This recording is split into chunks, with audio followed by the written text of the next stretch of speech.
বাংলাদেশ সেনাবাহিনী বিধ্বংসী কামান ক্রয় করবে এ বিষয়ে 2017 সালে টেন্ডার দিয়েছিল। কৌশলগত কারণে 155। Hello viewer, welcome back to another video. Viewer फिर से आप लोगों की खिदमत में हाजिर हुए। वीवर बहुत ही ज्यादा इम्पोर्टेंट किस्म की वीडियो लेकर बांग्लादेश ने वीवर चीन से बहुत ही ज्यादा पावरफुल किस्म की तोपों को खरीदा है वॉर के लिए। वीवर बहुत ही जबरदस्त किस्म की ये तोपें वीवर, इसमें AH-4 भी शामिल है। वीवर बहुत ही ज्यादा हैवी किस्म की ये तोप है। तो वीवर अभी तक आप लोगों ने हमारे चैनल को सब्सक्राइब नहीं किया हुआ तो प्लीज जल्दी से हमारे चैनल को सब्सक्राइब कर लीजिएगा। तो बिना टाइम वेस्ट किए वीडियो को शुरू करते हैं। বাংলাদেশ সেনাবাহিনী বিধ্বংসী কামান ক্রয় করবে এ বিষয়ে 2017 সালে টেন্ডার দিয়েছিল। কৌশলগত কারণে 155 মিলিমিটার লাইট আর্টিলারি যুদ্ধক্ষেত্রে গুরুত্বপূর্ণ ভূমিকা পালন করে। তবে পৃথিবীর হাতে গোনা কয়েকটি দেশ এই ধরনের আর্টিলারি উৎপাদন করতে সক্ষম। বাংলাদেশের টেন্ডারে অংশগ্রহণ করেছিল ব্রিটেন, সিঙ্গাপুর এবং চীন। বর্তমানে এই তালিকায় সিঙ্গাপুর থাকবে না, কারণ উৎপাদন বন্ধ করে দিয়েছে দেশটি। সেক্ষেত্রে নিশ্চিত করে বলা যায় বাংলাদেশ সেনাবাহিনী চীন অথবা ব্রিটেন থেকে বিধ্বংসী কামান ক্রয় করবে। ধারণা করা হচ্ছিল পৃথিবীর সবচেয়ে আধুনিক M777 আর্টিলারি ক্রয় করবে বাংলাদেশ। পৃথিবীর অসংখ্য যুদ্ধে পরীক্ষিত, পাশাপাশি বাংলাদেশ সেনাবাহিনী সকল চাহিদা পূরণ করতে সক্ষম ছিল। অন্যদিকে ব্রিটেন ব্যাপক চেষ্টা করেছিল বাংলাদেশের টেন্ডার জয়লাভ করতে, কিন্তু শেষ পর্যন্ত বাংলাদেশ সেনাবাহিনী চীনের তৈরি AH-4 বিধ্বংসী কামান অর্ডার দিয়েছে। বিষয়টি নিশ্চিত করেছে চীনের একটি গণমাধ্যম। চীনের তৈরি 155 মিলিমিটার আর্টিলারি যথেষ্ট কার্যকর, তবে বিশ্বের দ্বিতীয় শক্তিশালী অবস্থানে থাকবে। বাংলাদেশ সেনাবাহিনী একাধিক বিষয় বিবেচনা করে চীন থেকে অর্ডার দিয়েছে। ব্রিটেনের তৈরি M777 আর্টিলারি অধিক শক্তিশালী, তবে চীনের AH-4 খুব বেশি পিছিয়ে নেই। 2019 সালে এ বিষয়ে সরাসরি প্রতিযোগিতা অনুষ্ঠিত হয়েছিল। মধ্যপ্রাচ্য দেশ আরব আমিরাত লাইট আর্টিলারি ক্রয়ের টেন্ডার দেয়, যেখানে চীন এবং ব্রিটেন অংশগ্রহণ করেছিল। আরব আমিরাত সরাসরি পরীক্ষা চালায়, যেখানে ব্রিটেনের M777কে হারিয়ে দেয় চীনের AH-4 আর্টিলারি সিস্টেম। পরবর্তীতে আরব আমিরাত চীন থেকে কৌশলগত আর্টিলারি সিস্টেম অর্ডার করে। এর থেকে প্রমাণিত হয় চীনের অপশন নির্বাচন করে বাংলাদেশ সেনাবাহিনী সঠিক সিদ্ধান্ত নিয়েছে, কারণ বাংলাদেশের অবস্থান থেকে খুব বেশি অর্থ ব্যয় করা সম্ভব নয়। ব্রিটেন থেকে M777 আর্টিলারি ক্রয় করলে ব্যয় হতো প্রতিটির জন্য $5 মিলিয়ন। এর সঙ্গে পরিপূর্ণ প্যাকেজ যুক্ত হলে $8 মিলিয়ন ছাড়িয়ে যাবে।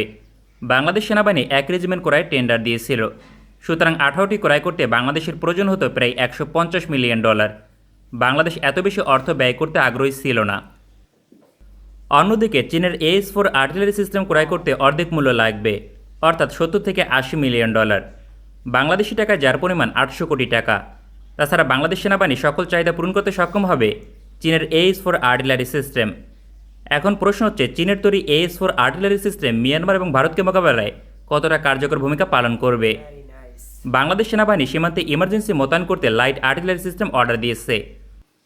হঠাৎ করে আগামীকাল মিয়ানমার আক্রমণ করলে বাংলাদেশ সঙ্গে সঙ্গে তার জবাব দিতে পারবে না। ভৌগোলিক অবস্থানের কারণে পাল্টা হামলা করতে অনেক সময় লাগবে। তবে লাইট আর্টিলারি সিস্টেম থাকলে মুহূর্তের মাঝে জবাব দিতে পারবে, কারণ লাইট আর্টিলারি বহন করবে হেলিকপ্টার দিয়ে। বাংলাদেশ সেনাবাহিনী ইতিমধ্যে হেভিওয়েট ট্রান্সপোর্ট হেলিকপ্টার ক্রয়ের টেন্ডার দিয়েছে, সুতরাং খুব বেশি সময় অপেক্ষা করতে হবে না। অন্যদিকে লাইট আর্টিলারি সিস্টেম হলেও বাংলাদেশ সেনাবাহিনী 155 মিলিমিটার অর্ডার দিয়েছে, সুতরাং সীমান্ত অঞ্চলে বিধ্বংসী ভূমিকা পালন করবে, কারণ হেভিওয়েট আর্টিলারি সিস্টেমও 155 মিলিমিটার। বাংলাদেশ সেনাবাহিনী শুধুমাত্র হেলিকপ্টার দিয়ে পরিবহন করবে এমন নয়, যদি কখনো প্রয়োজন হয় তবে প্যারা কমান্ডো মিশনে অংশগ্রহণ করবে। চীনের সামরিক বাহিনী সাম্প্রতিক সময় একটি মহড়া চালিয়েছে, যেখানে বিমান থেকে AH-4 আর্টিলারি সিস্টেম নিক্ষেপ করে। চীনের বিমান বাহিনী এক্ষেত্রে Y-9 মিলিটারি ট্রান্সপোর্ট এয়ারক্রাফট ব্যবহার করেছে। বাংলাদেশ বিমান বাহিনী C-130 ট্রান্সপোর্ট এয়ারক্রাফট অপারেট করে, সুতরাং সহজেই এই ধরনের মিশন পরিচালনা করতে পারবে বাংলাদেশ। চীনা গণমাধ্যমের তথ্য অনুযায়ী দক্ষিণ এশিয়ার একটি দেশ এই মহড়ায় অংশ নিয়েছিল। দেশটি AH-4 আর্টিলারি সিস্টেম অর্ডার দিয়েছে। মোটামুটি নিশ্চিত করেই বলা যায় বাংলাদেশ সেনাবাহিনী অংশ নিয়েছিল সম্ভবত। এই ধরনের গুরুত্বপূর্ণ মিশন কেবলমাত্র প্রতিপক্ষের ভূখণ্ডে হামলা করলে প্রয়োজন হয়।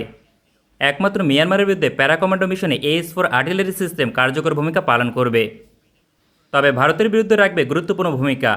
ভৌগোলিক কারণে বাংলাদেশের 3 দিকে ভারতের অবস্থান। বিষয়টি বাংলাদেশের জন্য একটি সমস্যা, কারণ যে কোনো সীমান্ত দিয়ে আক্রমণ করতে পারে। বাংলাদেশ সেনাবাহিনী ভারতের আগ্রাসন মোকাবেলায় ওই সীমান্তে ইমার্জেন্সি হেলিকপ্টার দিয়ে আর্টিলারি সিস্টেম মোতায়েন করবে। ভারতীয় সেনাবাহিনীর উপর ব্যাপক হামলা করতে পারবে, কারণ প্রতি মিনিটে 5 রাউন্ড গোলা ফায়ার করতে সক্ষম। এছাড়াও প্রতিপক্ষের অনেক গভীরে হামলা করতে পারবে। সাধারণ ক্যালিবার দিয়ে 25 থেকে 40 কিলোমিটার দূরত্বে হামলা করতে সক্ষম। এক্ষেত্রে 90% লক্ষ্যবস্তু ধ্বংস করতে পারে। বিষয়টি একাধিক চ্যালেঞ্জে প্রমাণিত হয়েছে, যে কারণে আরব আমিরাতের টেন্ডারে জয়লাভ করেছে চীন। তবে সবচেয়ে গুরুত্বপূর্ণ স্মার্ট ক্যালিবার যুক্ত করেছে চীন। সেক্ষেত্রে যুদ্ধক্ষেত্রে বিধ্বংসী ভূমিকা পালন করবে, नाइस। কারণ প্রতিপক্ষের অন্তত 100 কিলোমিটার গভীরে হামলা করতে পারবে। পিন পয়েন্ট অ্যাকুরেসিতে হামলা করবে, যা মোকাবেলা করা অসম্ভব। ভারত এবং মিয়ানমার এই ধরনের ক্যালিবার মোকাবেলা করতে সক্ষম নয়। পৃথিবীর হাতে গোনা কয়েকটি দেশ সীমিত পরিসরে স্মার্ট ক্যালিবার মোকাবেলা করতে সক্ষম। দেশগুলো হচ্ছে ব্রিটেন, ফ্রান্স, যুক্তরাষ্ট্র, চীন, ইসরায়েল এবং দক্ষিণ কোরিয়ার মতো দেশ। वाह वंडरफुल वीवर, क्या जबरदस्त किस्म की चीन की ये तोपें बांग्लादेश को वीवर वॉर में बहुत ही ज्यादा बेनिफिट दे सकती हैं। बहुत ही ज्यादा हैवी किस्म की ये तोप है AH-4 हाउजर वीवर। जितनी बात करो उतनी कम है। ये तोप जो है दुश्मन को ढेर करने के लिए वीवर बांग्लादेश को बहुत ही जबरदस्त किस्म का बेनिफिट दे सकती है वीवर। बहुत दूर तक मार करती है और दुश्मन को मुंह तोड़ जवाब दे सकती है वीवर। ये बांग्लादेश को बहुत ही ज्यादा बेनिफिट देती है। इसीलिए तो वीवर चीन की जो पावरफुल किस्म का डिफेंस है वो बांग्लादेश में लाया जाता है। बांग्लादेश को बेनिफिट देने के लिए चीन हमेशा ही बांग्लादेश को सपोर्ट करता है और कुछ ना कुछ ऐसा देता है वीवर जो बांग्लादेश को बहुत ही ज्यादा बेनिफिट देता है। दोनों कंट्री के बहुत ही ज्यादा गहरा रिलेशन है। दोनों कंट्री में बहुत ही ज्यादा प्यार पाया जाता है। तो वीवर चाइना जो है वो बांग्लादेश के साथ खड़ा होता है। अगर आप लोगों को बांग्लादेश की आर्मी के रिलेटेड इसी तरह की मजीद इंटरेस्टिंग वीडियो देखनी है तो प्लीज जल्दी से हमारे चैनल को सब्सक्राइब कर लीजिएगा। मिलते हैं आपसे नेक्स्ट वीडियो में इंशाल्लाह। तब तक के लिए अल्लाह हाफिज।